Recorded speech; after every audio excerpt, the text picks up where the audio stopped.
Le nouveau rapport de Human Rights Watch indique que les femmes sont de plus en plus victimes de viols lors de ces attaques, également attribuées à l'armée contre laquelle les forces de soutien rapide luttent depuis avril 2023. L'activiste soudanais Nidal Ahmed souligne que ces victimes ont besoin d'un soutien psychologique. Les femmes ont actuellement besoin d'un soutien psychologique important. On constate que les taux de suicide sont en hausse, en particulier chez les femmes qui ont été victimes d'agressions sexuelles. Dans la société soudanaise, cela est considéré comme un stigmate, qu'elles soient victimes ou auteurs. Les femmes sont donc de plus en plus nombreuses à se suicider.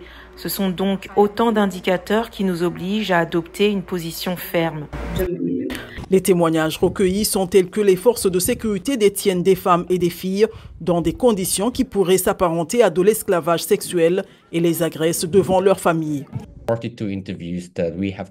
42 entretiens que nous avons menés avec les groupes que je viens de mentionner, 18 des prestataires de soins de santé que nous avons interrogés, nous dit qu'ils avaient fourni des services à 262 survivants de violences sexuelles entre avril 2023 et février 2024, ce qui correspond plus ou moins à la période couverte par ce rapport.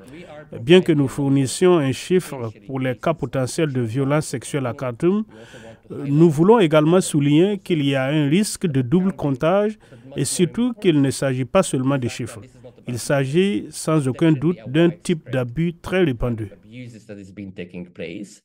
Les maisons où se trouvent des femmes et des filles sont souvent des cibles des combattants. Un témoignage nous a appris que les femmes et les filles sont menacées de viol par les forces de soutien rapide du Soudan et par les forces armées soudanaises.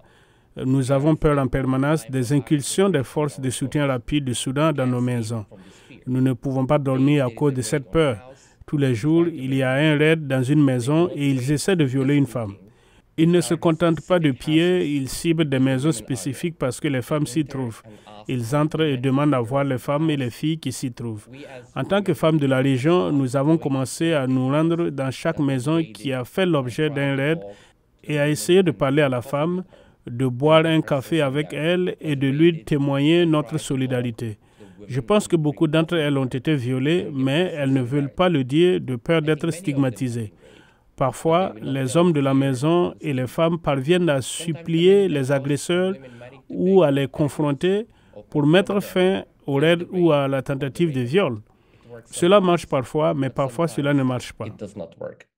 Le viol est donc devenu monnaie courante dans les zones de combat au Soudan. Les forces de soutien rapide, en particulier, ont commis des actes de violence sexuelle dans les zones de Khartoum, certainement dans des zones sur lesquelles elles exercent un contrôle.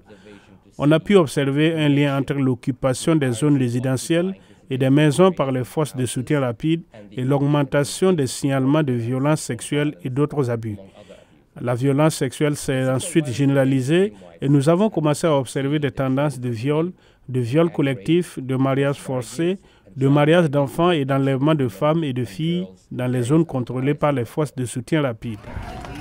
Le conflit a donné lieu à des meurtres motivés par des considérations ethniques dans la région occidentale du Darfour, où les RSF et les milices alliées sont accusées d'avoir mené une campagne d'attaque, y compris d'agressions sexuelles, contre le groupe ethnique Massali.